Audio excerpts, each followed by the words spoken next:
Hello, everyone, and welcome to the webinar titled as Youth Climate Action and the Commonwealth, Delivering a Climate Resilient Future Together.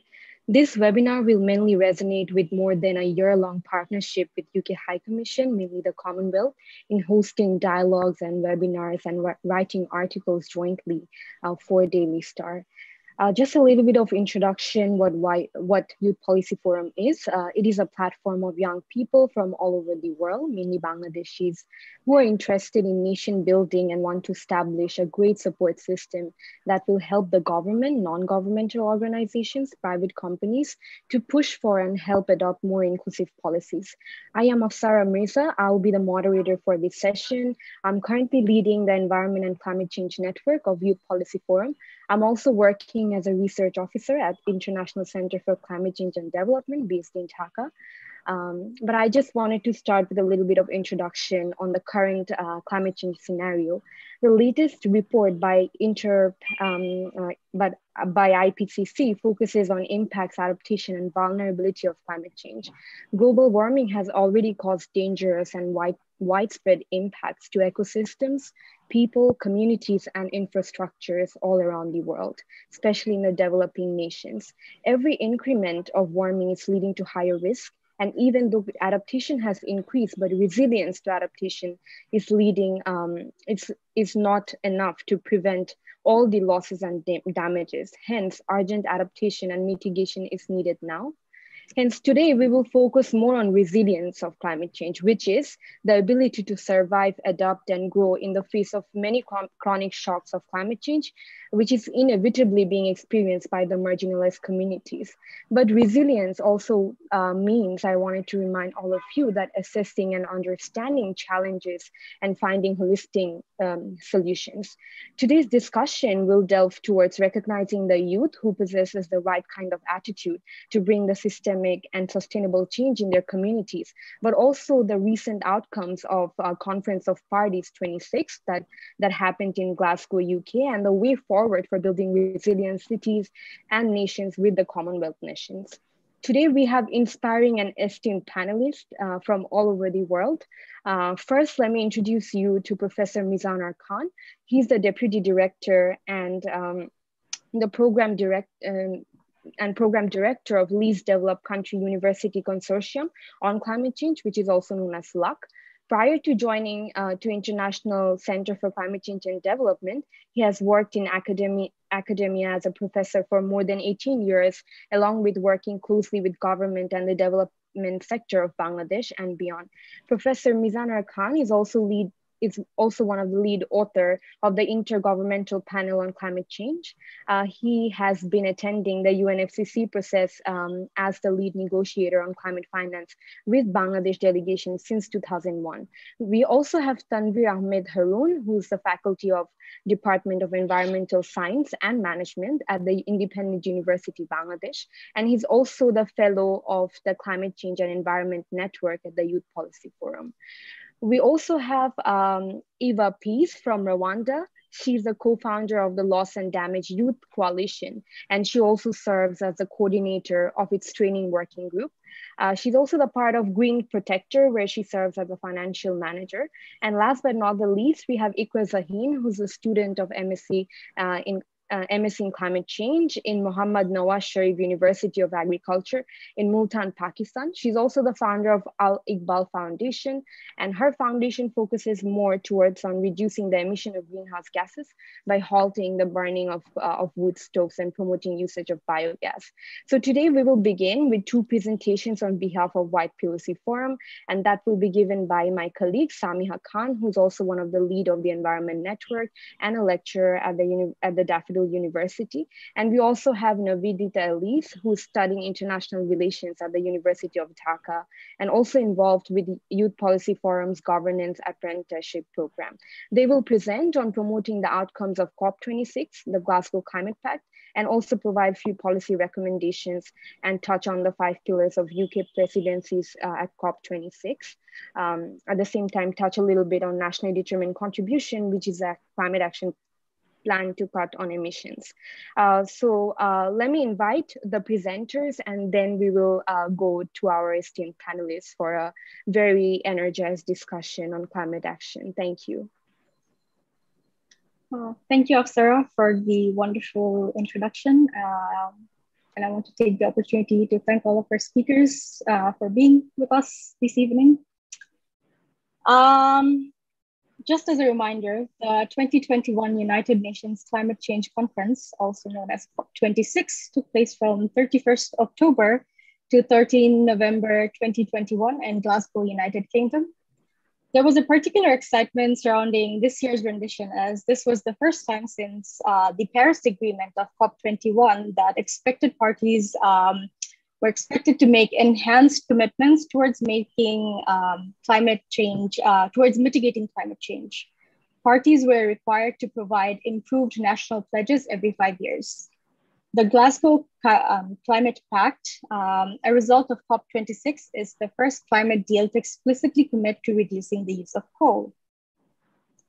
In this part of the webinar, we will discuss how the UK, Bangladesh, and other Commonwealth countries can promote the outcomes of COP26 and the Glasgow Climate Pact.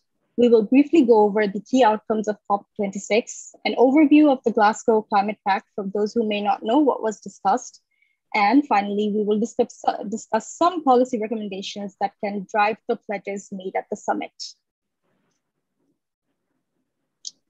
One of the biggest wins was getting countries to agree to accelerate efforts towards the phase down of unabated coal power and phase out of inefficient fossil fuel subsidies. 151 countries submitted new and updated nationally determined contributions to the UN. These are climate pledges that countries make to tackle climate change. While the new pledges have been more ambitious, they will still fall short of keeping temperatures below 1.5 degrees Celsius, even if they're fully implemented.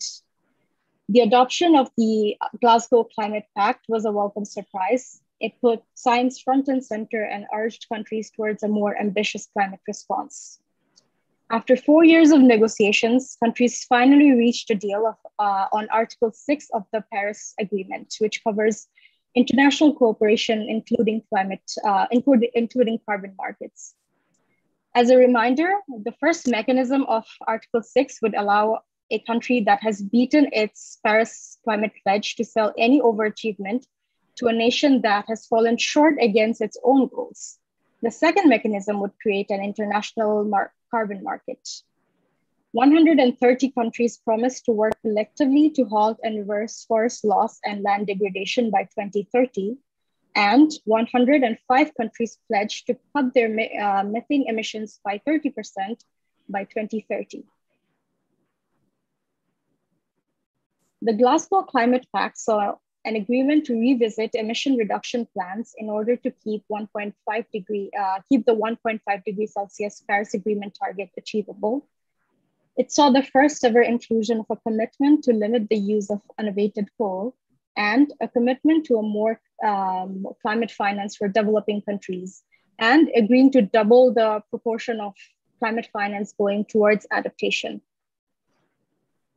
So how can leaders of UK, Bangladesh, and other Commonwealth nations continue to promote the pledges and promises that were made at COP26?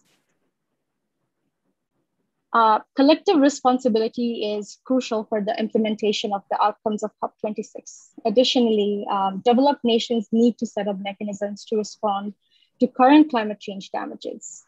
One of the key concerns that many poorer developing countries face is the inaccessibility of climate finance.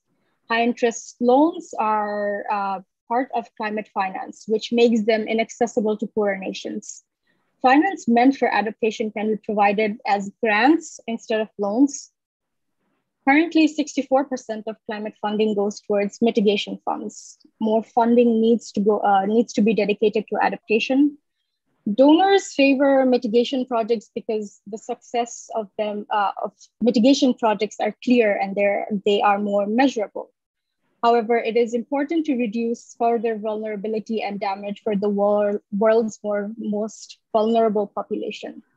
In this case, the UK could put a more substantial proportion of its climate finance contribution towards helping climate vulnerable nations adapt and engage other Commonwealth leaders on how they can support adaptation efforts. Fresh water has become scarce in Bangladesh's already drought-prone northwest, and the southwest coastal region has some of the poorest citizens of the country. It's also one of the most vulnerable regions in the country. As a result, families who live there are losing their livelihoods and are often left without alternatives to support themselves. Providing training and education opportunities in different sectors is one of the many ways that this barrier can be overcome. Bangladesh's climate plan is centered around adaptation, and for good reasons, but it is important that we adopt some mitigation strategies. Currently, we have achieved only 3% of our total renewable energy potential. It is important that we focus on shifting away from fossil fuels to more renewable energy sources. Moving on. It is important that developed countries are committed to accelerating the phase out of inefficient fossil fuel subsidies. A low price for carbon in the emission trading scheme encourages the continued burning of fossil fuels. Developed countries need to engage other Commonwealth leaders on how they can support loss and damage beyond the Santiago network. The network provides a strong technical support body, but we need to work beyond that, as many communities around the world have suffered from climate change consequences that they cannot adapt to. And these communities need money and support for people threatened by such impacts. Moving on, we need to promote nature-based solutions as they're key to ecosystem-based adaptation. And lastly, we need to promote gender-responsive climate action. Gender equality often gets sidelined in negotiations, and important issues related to gender equality tend to get excluded from COP processes. Women's involvement in natural resource management needs to be encouraged in developing countries like Bangladesh as well. That is all from my end. Thank you for listening. I would like to invite our next presenter, Nivedita Alice, to briefly discuss the UK presidency at COP26 and their commitment towards a green transition. Thank you again.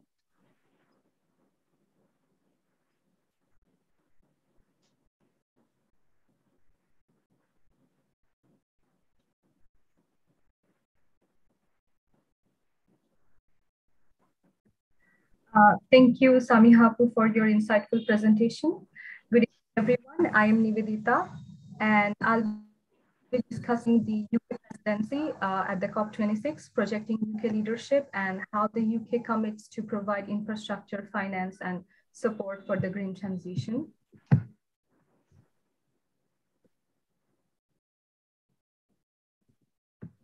I'll be discussing the following key points: the UK's nationally determined contribution driving change through 5 pillars in the COP26, examples of actions to date, and I'll be concluding with some policy recommendations addressed to the UK and Commonwealth governments.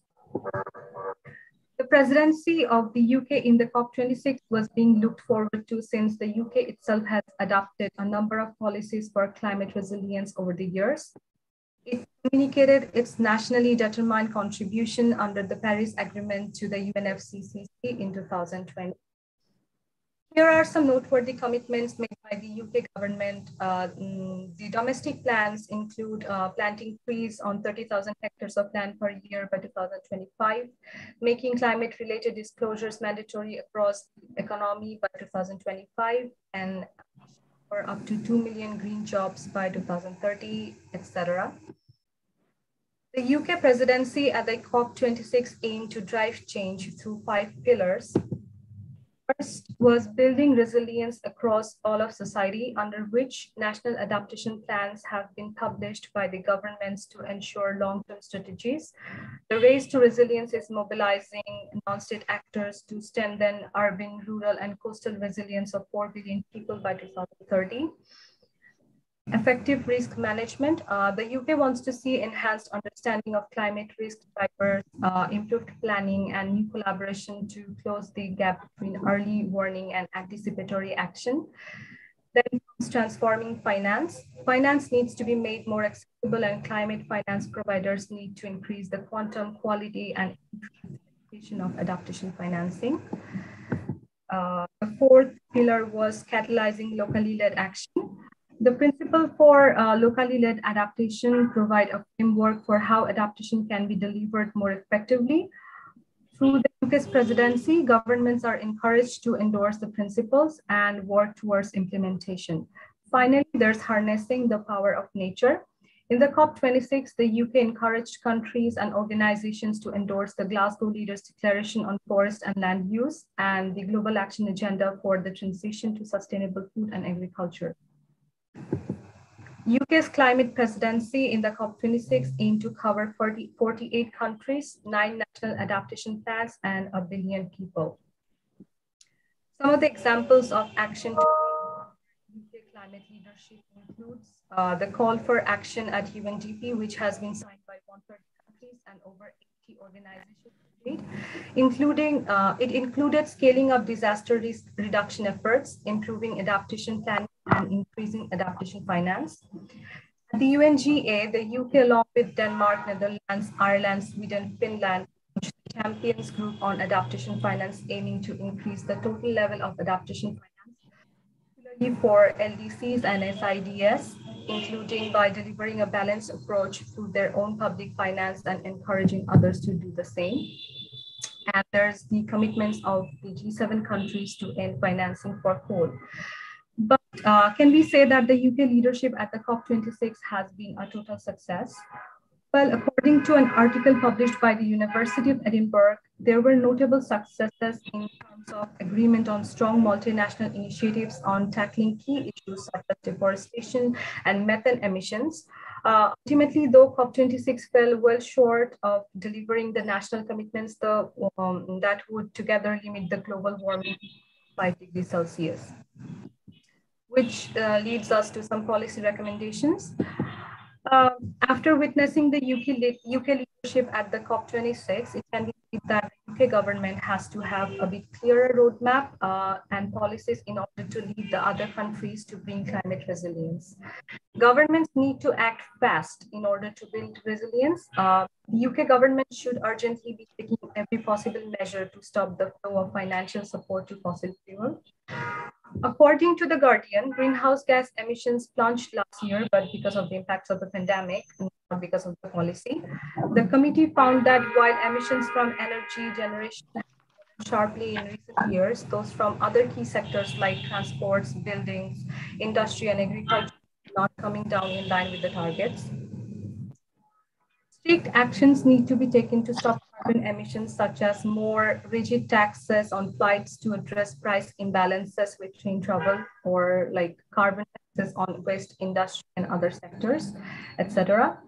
Climate resilience is a transboundary concern. International laws should promote regulation, research, development, and deployment of new technologies, conservations, and efforts to increase public awareness in order to build climate resilience all across the globe. That's all for my presentation. Thank you for listening. I'm looking forward to listening to the rest of the discussion this evening.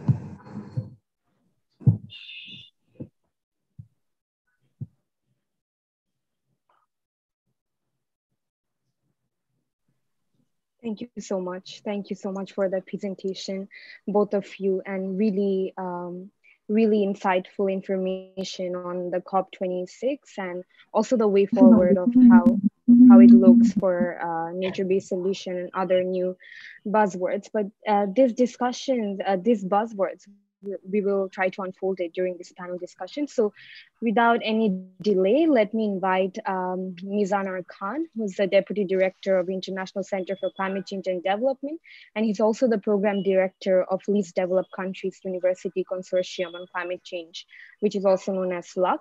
He has been attending the UNFCCC process as a lead negotiator on climate finance with Bangladesh delegation since 2001.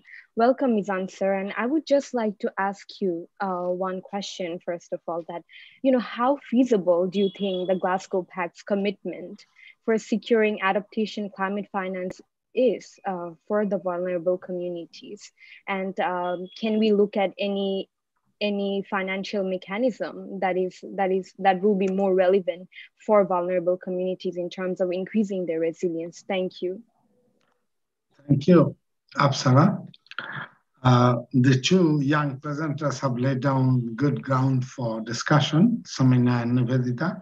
I'm happy to see young skills being developed well, and that is the profession of a professor to build capacity, for which I joined my teachership after I crossed 40 years of life. When I taught as a part-time, I started teaching part-time at North-South University, and I enjoyed teaching and thought that teaching is my cup of tea, kind of. I was a fish out of water for these long years of 13, 14 years when I started my career in different agencies.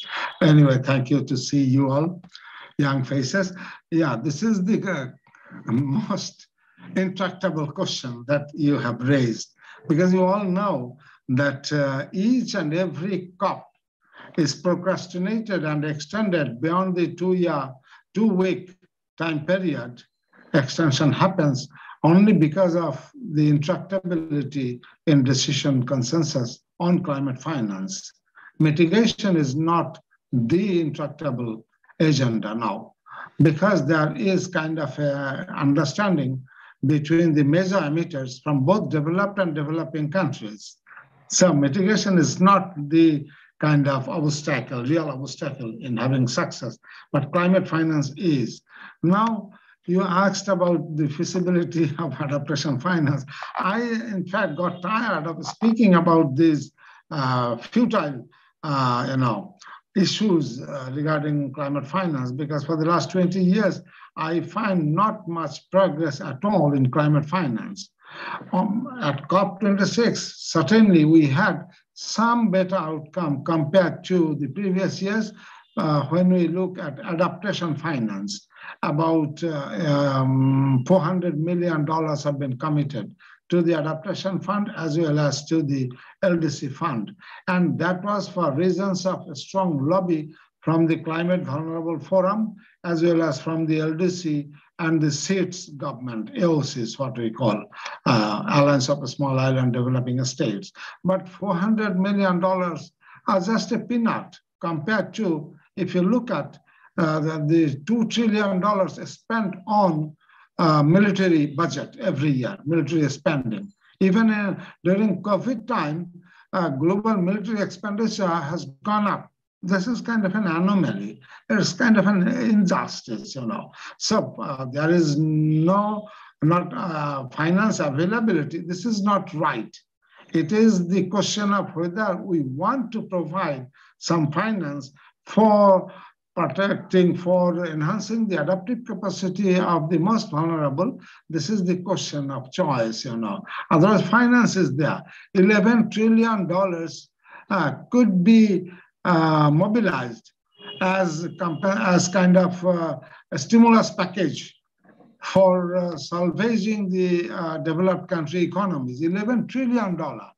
But a fraction of it, just a little fraction of it, is not available for addressing climate change, particularly for adaptation finance. This is so $400 million just peanuts compared to the needs. The Standing Committee on Finance has done this exercise, or UNEP Finance Gap report.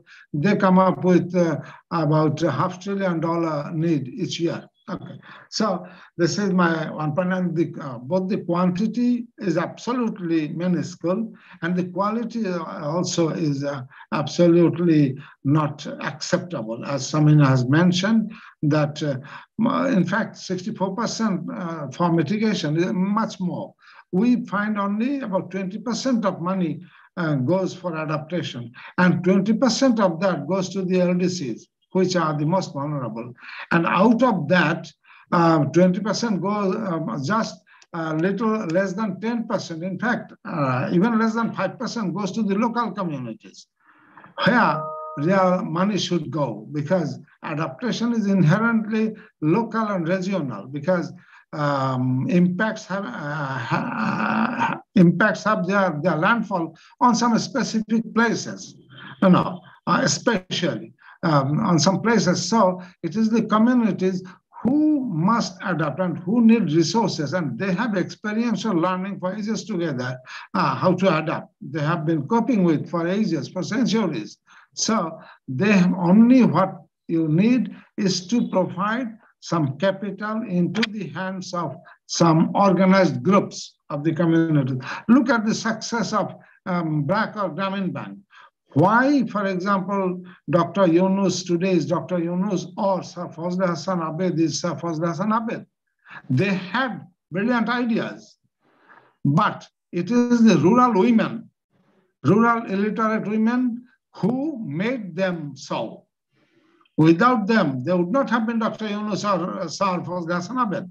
So you can imagine the rural women have got such agency, only we need to kind of stimulate that agency through providing finance and capacity building, for example, for fiduciary management, financial management.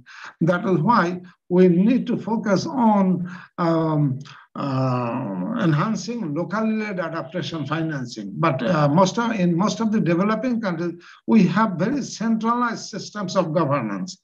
This is where kind of creaming of money happens at the starting from international level. For example, if UK gives some money, so the creaming up starts from London with some agencies there, technical agency, technical support and bidding, all those companies, and then this creaming of continues down to the national and regional capitals in developing countries. So they get just peanuts, those impacted communities. The challenge for COP27 is to find out ways of how we can reach out to the local communities for more funding. Thank you.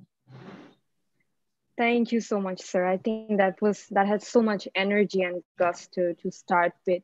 And it's a stark difference, right? 11 trillion can be mobilized, but a fraction of it is only being mobilized, which is only $400 million. And that takes me to the next question, right? Like, so what can we do before COP27? Like, if we are thinking that we have few more months, I believe that COP27 is in Sharm el-Sheikh in Egypt in November.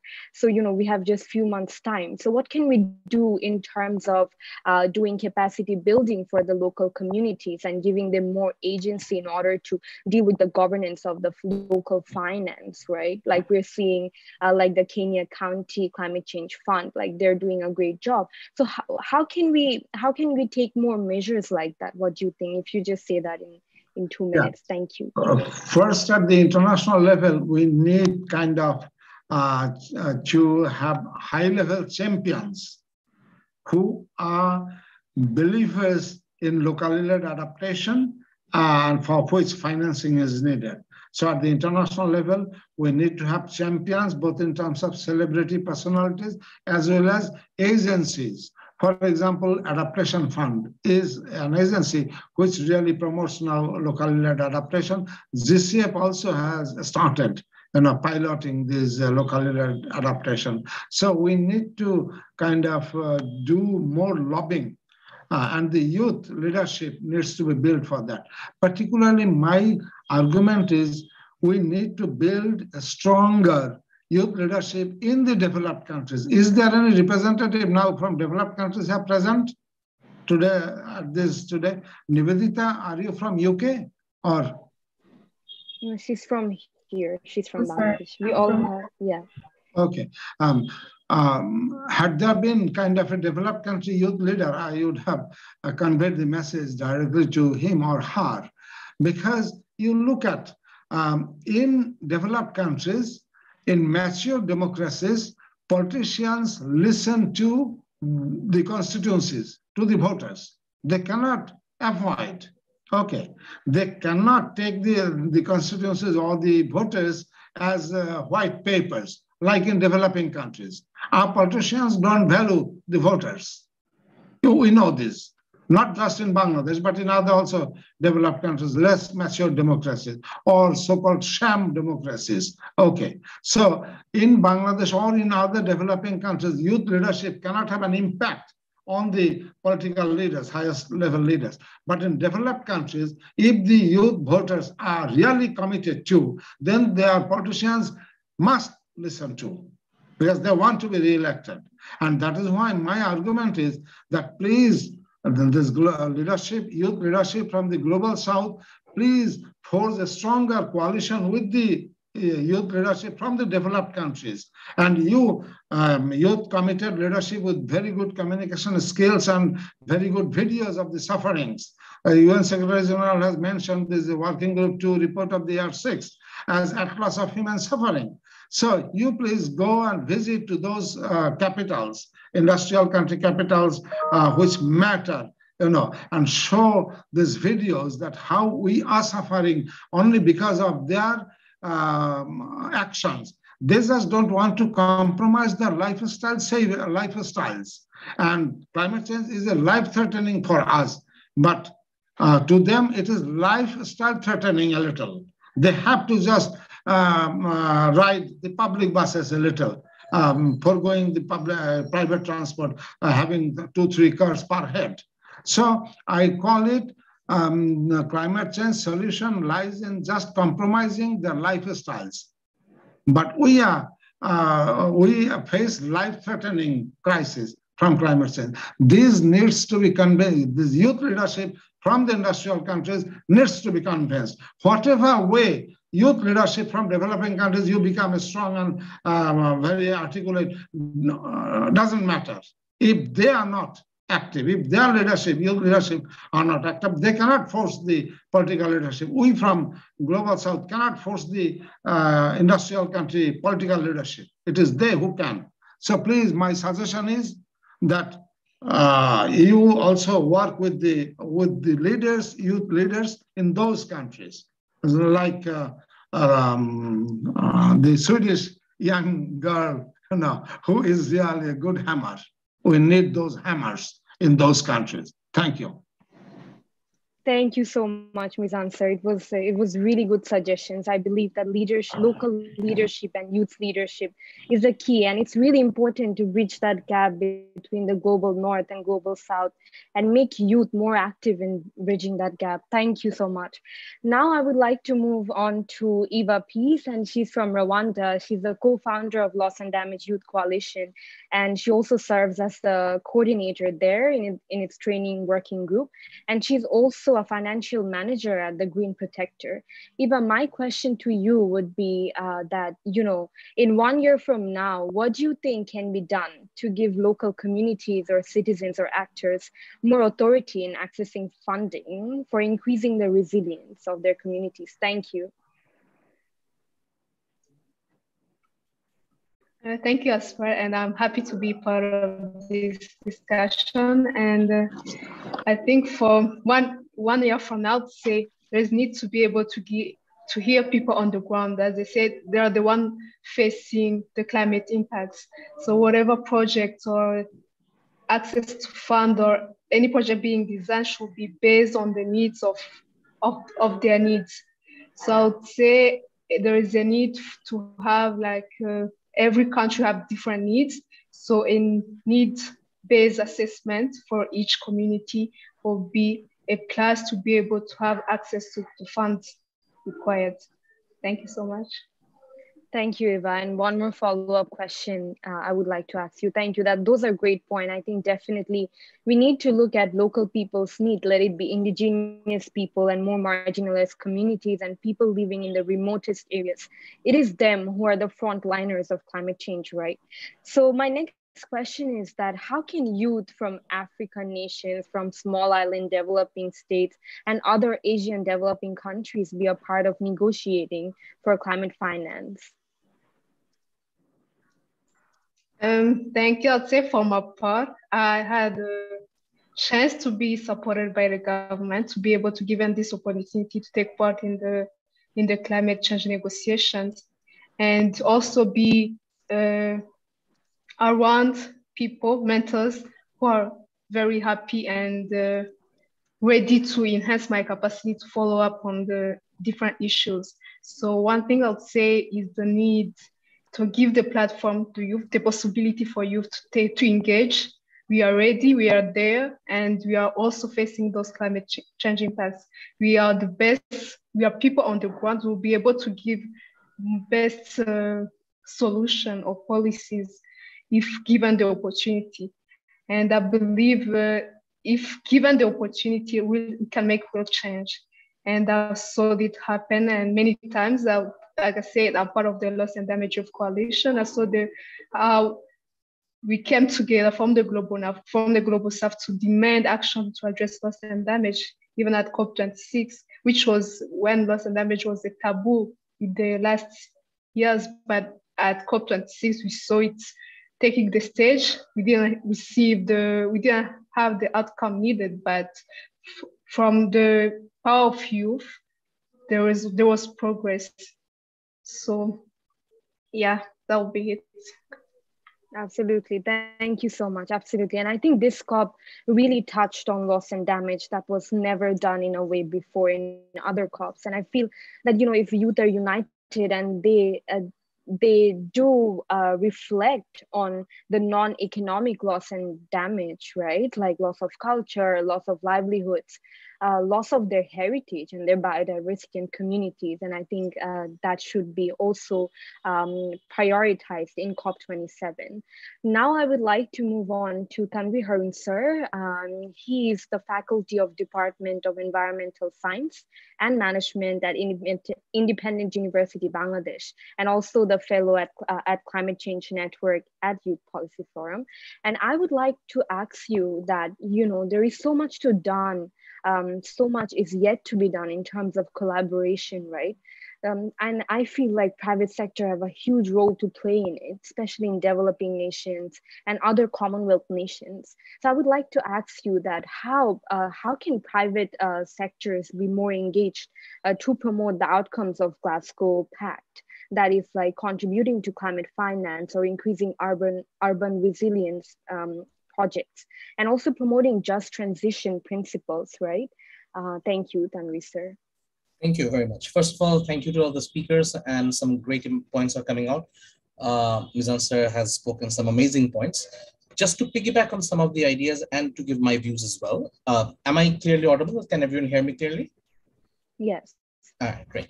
So the first thing is that if I talk about the private sectors, I think in terms of Bangladesh, there's always a gap between a private and public sector. I think it's cases for all the developing countries or those countries who had younger democracies to begin with.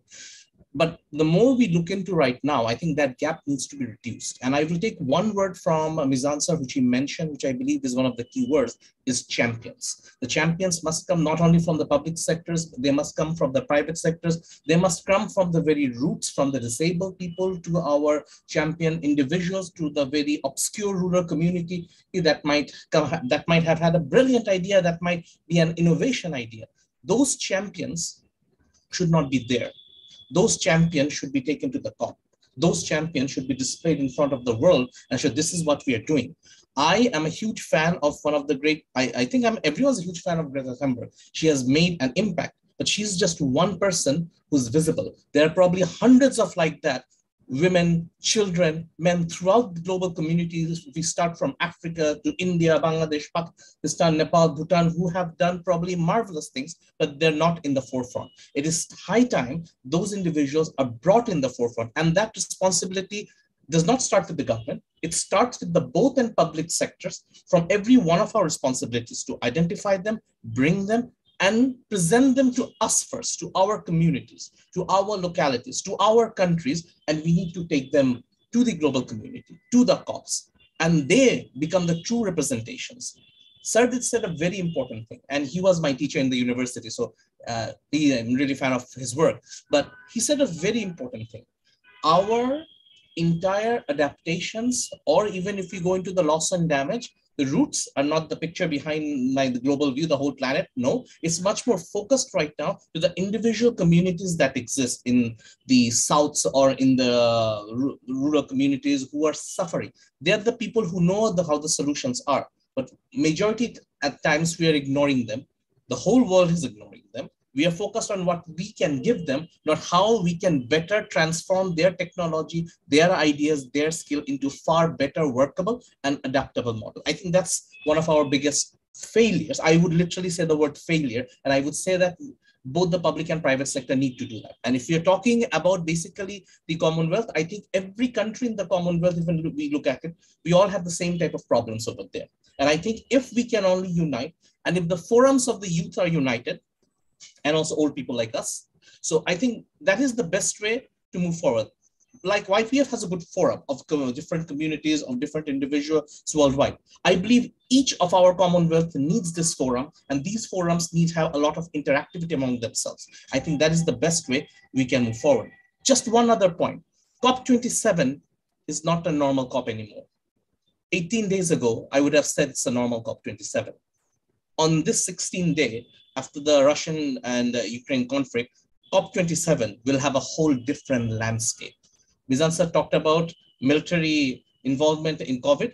Right now, EU is probably involving itself 10 times more military funding and everything else. So when we are in the COP27, for countries like us, our arguments, our demands will become completely different, because we will all be held accountable, and we must hold them accountable to what's happening right now. So that's, I think, another big factor for us. Thank you. Thank you so much. Those were really good points. And I really, really, really agree with you on the point that, you know, there are local actors, there are local leaders, but there is a gap to recognize them and to collaborate with them and to really hone their skills, right? Because they have been stuck in this intergenerational poverty. And it's really hard to get out of that, right? So really acknowledging those structural intersectional inequalities and rising slowly from bottom up rather than following a top-down approach. Thank you, Tanvir sir, and we will get back to you soon. Now I would like to move on to Iqra Zaheen. Iqra Zaheen is a student of MSc doing an MSc in climate change from Mohammed Nawab Sharif University of Agriculture, Multan in Pakistan. And she's also the founder of Al Iqbal Foundation, where she's dedicated to cut down the greenhouse gas emission. So I would like to ask you that what motivated you to start your own venture for increasing the resilience of your own community? And what are a few challenges that you faced while setting up this organization? On to you, Iqra. Thank you. First of all, I want to say thank you to Afsara and British Council High Commission Dhaka and Commonwealth and Policy and People Policy Program for selecting me and for inviting me as a guest speaker. And I want to share my latest journey as first I started my journey in 2016 as an active citizen, and then in 2018 I was selected by British Council to represent Pakistan in United Kingdom for ISV, and after getting that training I get more motivation and I learn different skills, and I will come back to Pakistan and start working on different social action projects. And in 2021 I made my own organization on my father's name, that is Al Iqbal Foundation. Actually I have special affiliation with that organization because its name is attached with my father's name, and I lost him in 2020. So I have special affiliation with that organization, and I made extra effort to run that organization. And in start of my journey as active citizen, I faced many difficulties when I started this because when I think when you think your thinking is positive and you are more dedicated, so people around you make some platform for you. And with that collaboration, I made different social action projects. And now I am working with the youth leaders in my universities as well. And I am working with the farmer community, and especially the female farmers who are work in the field. So I am making some planning some activities for the female farmers, how they can improve their livelihood, and I can give them suggestions and trainings on different entrepreneurial ideas. Thank you. Thank you so much, Iqra. And that really takes me to the next question. Is that I know that you have been working on implementing biogas plants, and almost 20 families are being benefited. So, how instrumental are the biogas plants in halting greenhouse gas emissions, but at the same time increasing the resilience of local communities? And can you give any suggestions or like any ways that if these biogas plants can be replicated in other parts of the world, mainly Commonwealth nations? Actually, the idea come from my village. I belong to a village.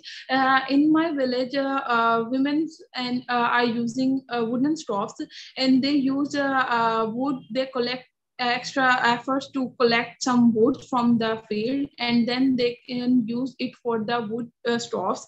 They collect some collect crop residues for the burning of wood stoves. So that's the need of the area.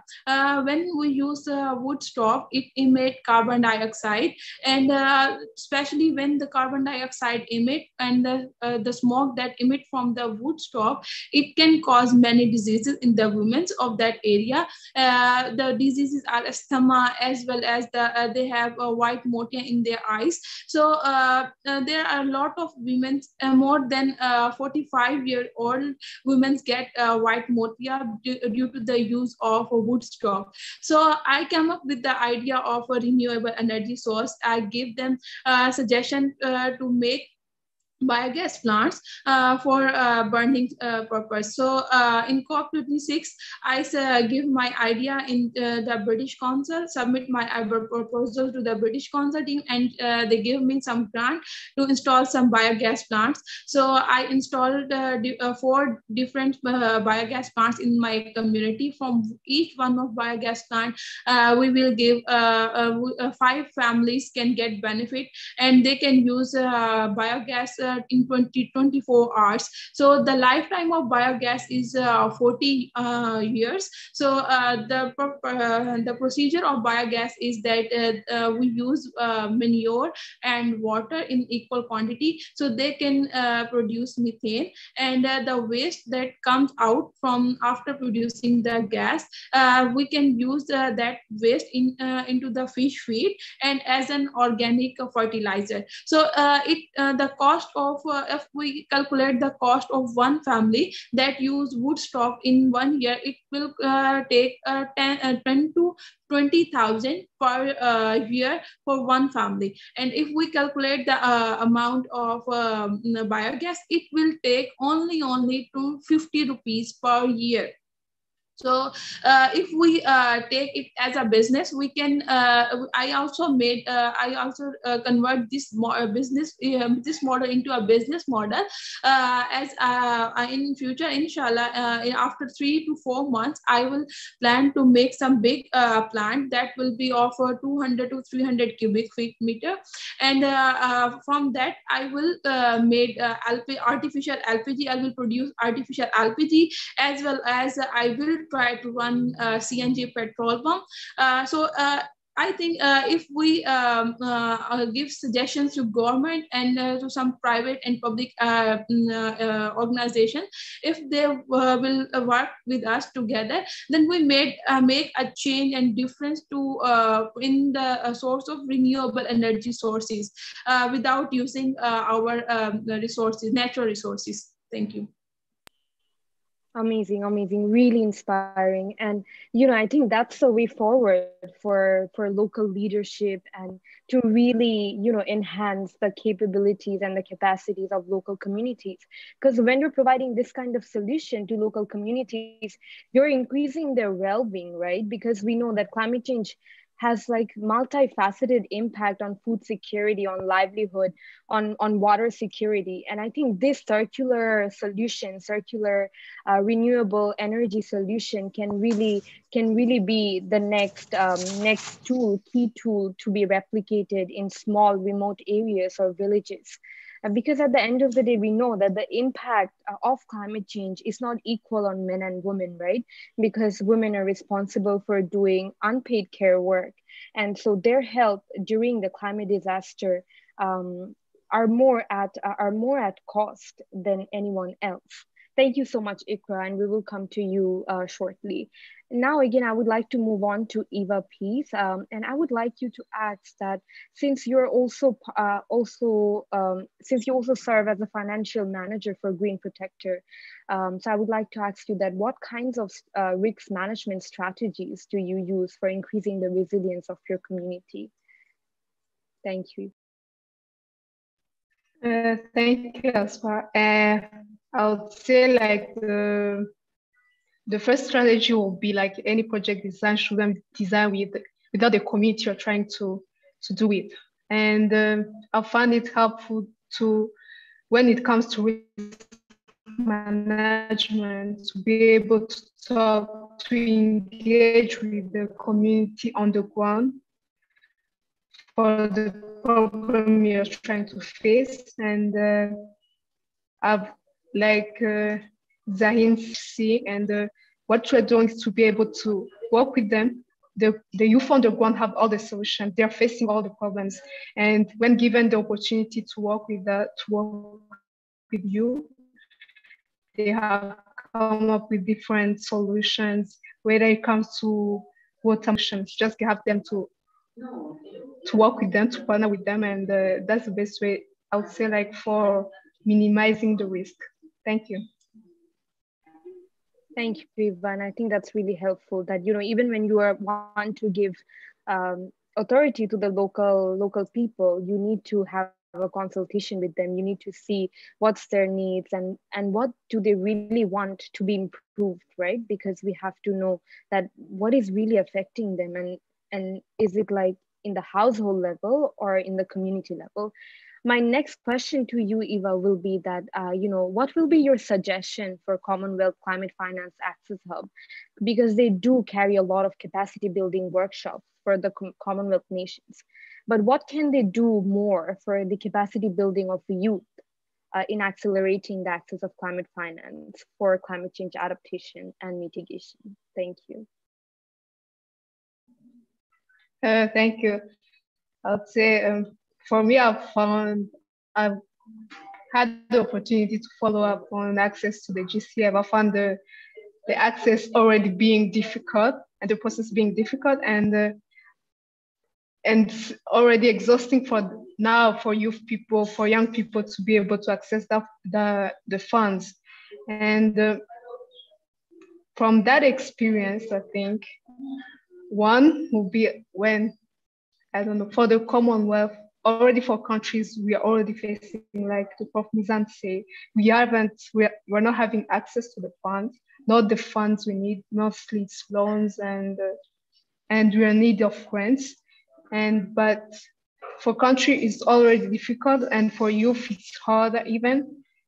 And for the Commonwealth, I would say, apart from the capacity building, I hope when designing those strategies to help the youth to get access to those funds, they should be involved in the structure of whatever program is designed for them to be able to provide the solution that they need. So that would be one, because taking into account having done many proposals and it's already an exhausting thing for young people, and we need to be able to have the capacity building to be able to design those proposals, but we also need to be able to take part in design of those programs that are there to help us. So that's it. Thank you. Absolutely. I 100% agree with you that, when you want to access this kind of funds from Adaptation Fund or Green Climate Fund or any other fund, there are so many bureaucracy and the process is so tiring, mainly for young people. Because if I say that the young people can be a full-time student at a college or university and also might do a part-time job, but also is a climate enthusiast, right? But so how do we really close that gap? And I think Commonwealth can play a role in terms of increasing the capacity building for writing these proposals and and really knowing of how these proposals work, because there are so many stages of the proposals being accepted, right? So how can we really close that gap? I think the Commonwealth has a huge role to play. Now I would like to move again to Tanvir, Haroon sir, and I would really like to ask you that, since we're talking about Commonwealth and more of partnership and collaboration, and we want to have a good impact in COP27. So how do you think that the COPs can be more inclusive, like by including marginalized communities, girls, women, youth, persons with disabilities, especially from developing countries? Because one of the things that was missing from COP26 was that there was a huge huge mess for COVID-19, right? And some countries couldn't even get in because they couldn't get vaccinated, and there was a whole public health crisis as well. So how do we make this formal gatherings more accessible and easier for local communities? Okay, very important point. I agree with Mirza Afsana completely. Very important point. I think we can look in our rear view mirror when it comes to COVID right now, the way it's moving right now. To answer your question, I think it's a twofold answer. For me, the first answer is that the first part of my answer would be, we need to look at ourselves. First, we need to identify, as I mentioned a few minutes earlier, that who are these people? Because they are our true champions, as I mentioned. We are not identifying them. We are not bringing them in the fold, in the discussions at the very beginning.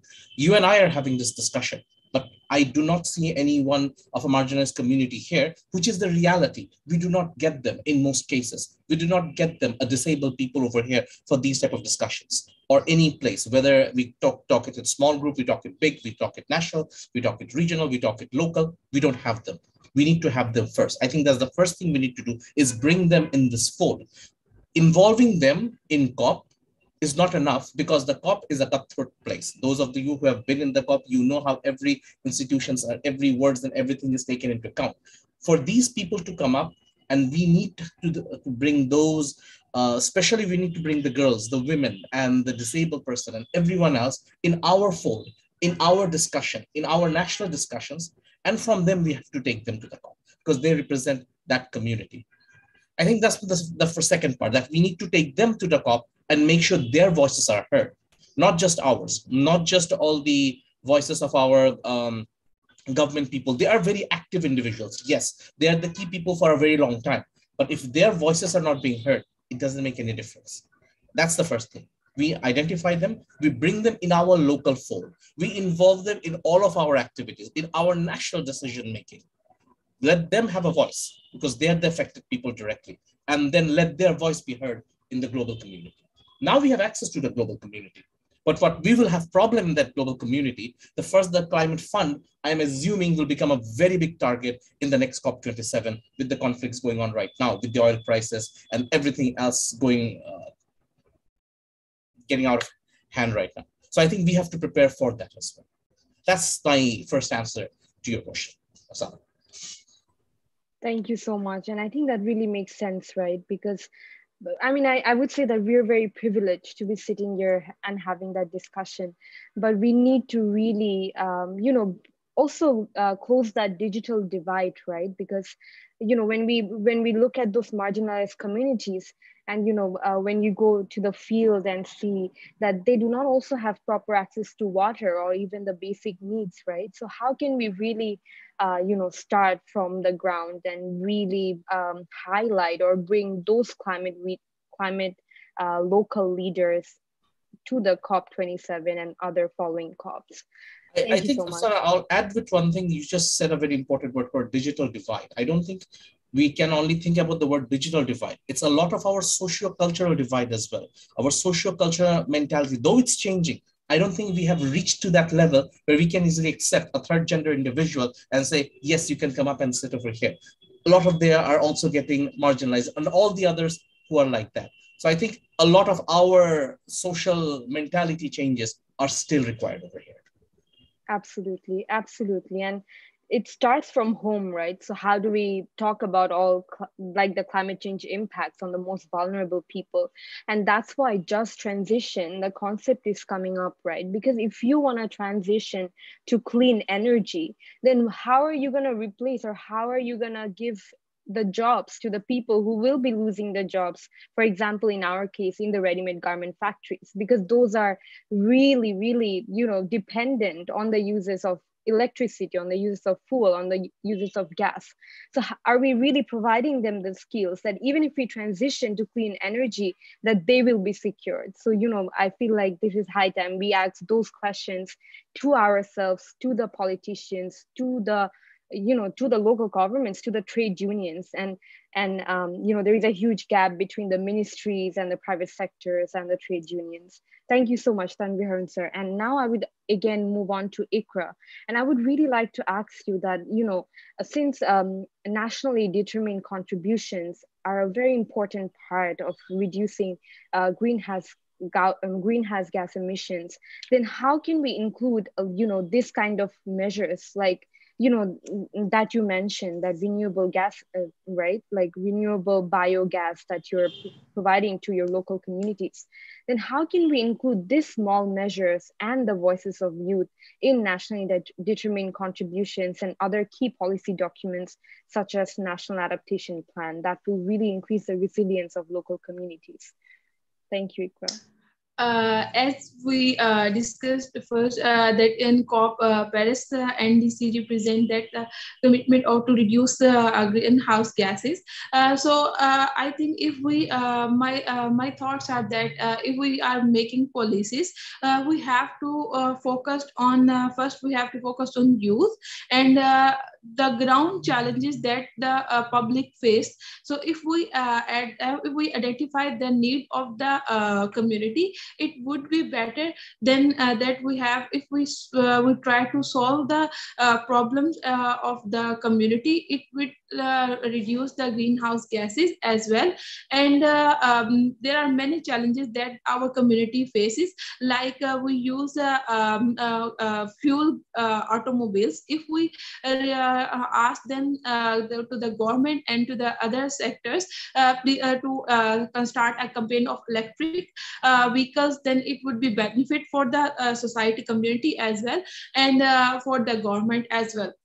And my thought is that if we guide the youth, because youth of our country is 60% of our population. If the youth can use different techniques and technologies to learn and to implement in their societies, youth can play a very big role. As Mizan sir says that youth youth can change the biography of a country. So there are a lot of scientists in our countries and in our communities. If we collaborate our youth people, young leaders with the scientists, and they did a lot of research in their fields. If we collaborate youth with these scientists, and the youth have potential, so if and we provide some small grants, so the youth leaders can take this challenge, accept this challenge, and create a difference in our society.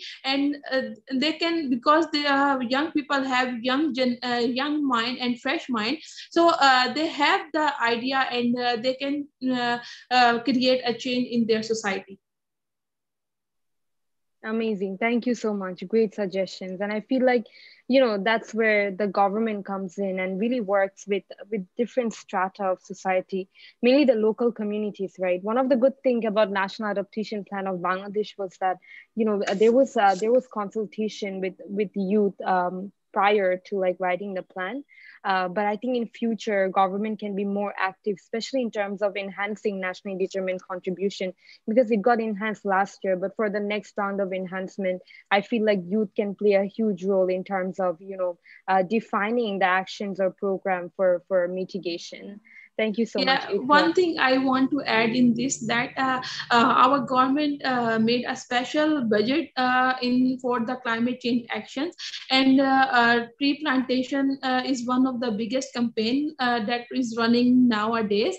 And second thing is that our government provides small startup loans for the young peoples to work on climate change and to address the ideas on climate change and agriculture, because our country is agriculture country.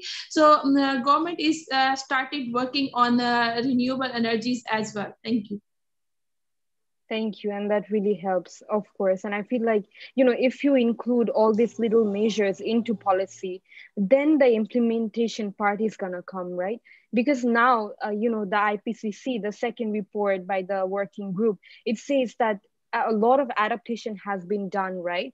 But then there is a huge gap in implementation, even though adaptation efforts exist, but they're very short term, and you don't look at it in a long-term way, right? Like, how is it gonna plan out or span out in the next 10 years or 5 years? Like, would you go back to the community and ask them, like, how is it really helping you? Or is it just that project period that you're gonna go and ask the community, like, how is it helping you, or what is happening, or how it can be improved?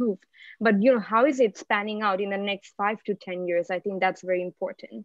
Now I would again like to move to Eva, and then I would really like to ask you that, what would be your suggestions to young climate negotiators before COP27? Like, what can they do? Because I know that you have so much experience in going to COP, and you do negotiate, and you have been chosen by your government of Rwanda. So what key suggestions would you give to the youth of developing nations, or like, youth all over the world who are working for climate justice? Thank you. The first advice I'll be giving will be like to inform yourself on what's happening, on what's important for your country or your group you're belonging to. The first thing will be to learn, read a lot, keep up with the different reports coming up, and that will be helpful when going into COP, and you'll be able to know to advise on the issue that you're interested into, maybe adaptation, mitigation, loss and damage, climate, anything. So my advice will be to learn, read, and keep up with the progress of the negotiations. Absolutely, great suggestion. It's like you have to teach yourself, like, everything before you want to advocate and before you want to negotiate. And I think that's so important. And that's one of the first steps that every youth can take, like, because it starts from home. If you want to learn, then you're going to make your community learn. Absolutely. Thank you. Now I would again like to move on to Tanvir Haroon, sir. And I would like to ask you that, I know that you have worked, you have had publications on coastal resilience and climate change affecting coastal communities. So how do you think that nature-based solutions can nature-based solution be a key strategy to increase coastal communities, or is it just another buzzword that's coming up? Thank you. It's not a buzzword. I think that is the only strategy we have left. So the coastal communities or the others who are living at whatever communities they are, they're the best suited to know what to do and what not to do over there. My publication was much more of an AIG, alternate income generation activities, which is also a very vital part, because majority of our coastal communities are so much entrenched in one single type of action that they are very rarely they want to move away from there. That's A. B, whatever other resources they have, we have other private sectors or other individuals or other businesses coming up and tapping into it without giving them a better opportunity. You mentioned a word exactly a few minutes earlier, just transition. For those coastal communities, if we are not giving them the ability to just transition from what they're currently involved to anything else, there's no solution for it. So that is the only solution. There is no other solution. The problem is that when it comes to economy, when it comes to business, sometimes we are never in the back seat. We want to be always in the front seat. May that be from our locals, may that be from multinationals, may that be from whoever. I think that is the first biggest problem we are failing to understand, that for our nature-based solutions, nurturing those solutions can only be done by the people who are involved over there. Someone living in an urban city, a metropolitan city, a huge city, if I'm saying that I can basically take care of a forest, if you give me the responsibility of taking care of forest management, I think I'm living in a fool's paradise. I can't do that. I think the community who exists over there are the best people to co-manage that forest because they know what's happening, what's not happening. I'll probably go and say, cut this tree down. I don't think it's because I don't know about it. But those communities who are living over there for ages, generations over there, centuries maybe over there, may be the best people to have that solution. We are never, as I mentioned very beginning, we are always keeping them out of the loop. Once we bring them in the loop, once the responsibility falls upon them, it becomes a very good journey. We had some great projects. A USAID project was called an IPAC. It was called the Integrated Forest Co-Management Project at one time. It worked very well. But the problem with most of our long-term projects is once the funding runs out, the project is dead. I think it's much more of a sustainability that we need to get into. And we need to believe that giving the responsibility to these people who know those nature-based solutions and learning from them rather than implementing or imposing our ideas are the only way to move forward. And right now, if we look into the whole of Commonwealth and whole of us, I think that is the best way we can link all of us and understand what is success is there in Bangladesh, what learnings you can learn from here, and you can adapt it in Africa, you can adapt it to any other Commonwealth country, and we can learn from there as well.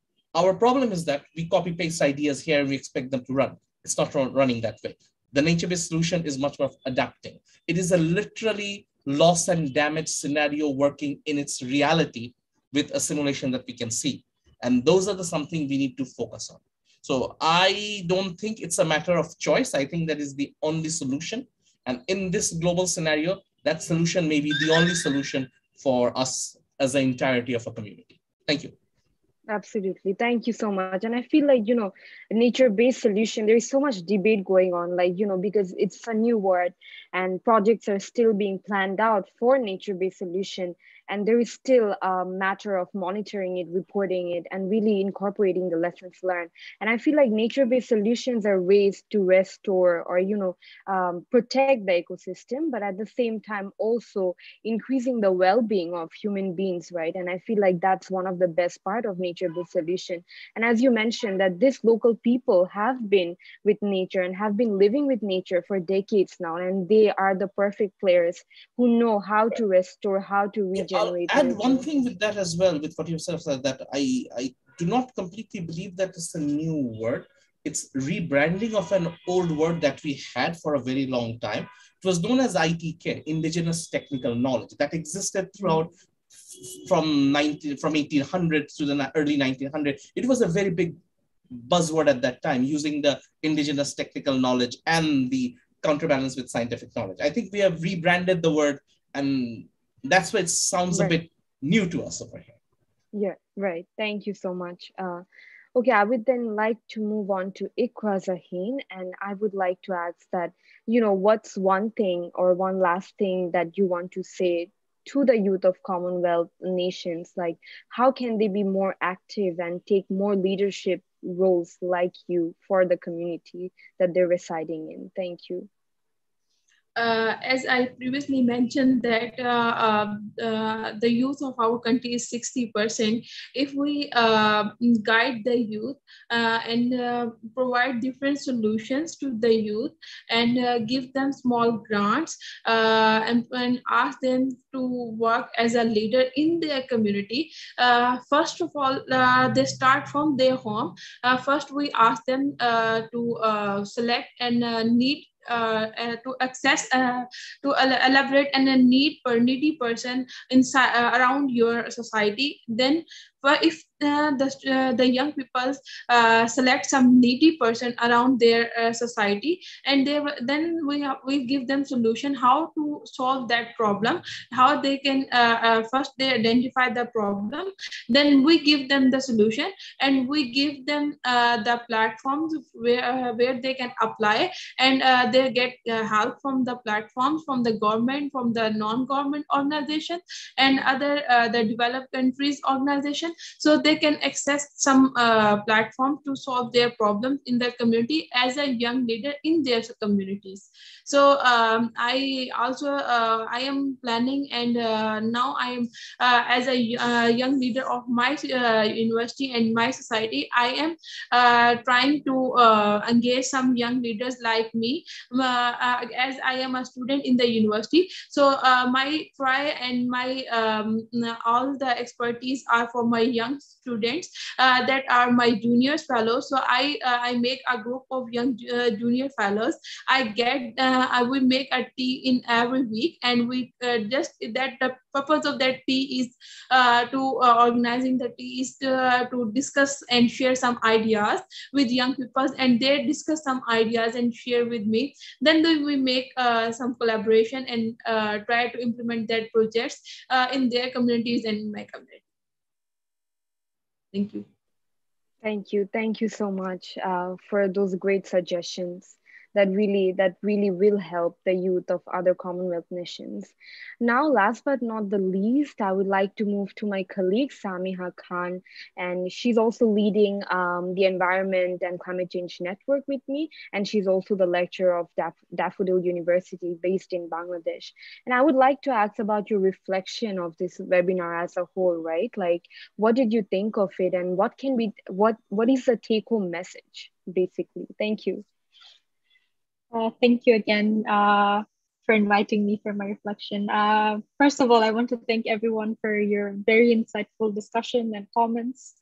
Throughout the entire discussion, I think one of the key things that stood out to me was everyone's, I guess, wish and desire to see local communities more involved in climate change initiatives.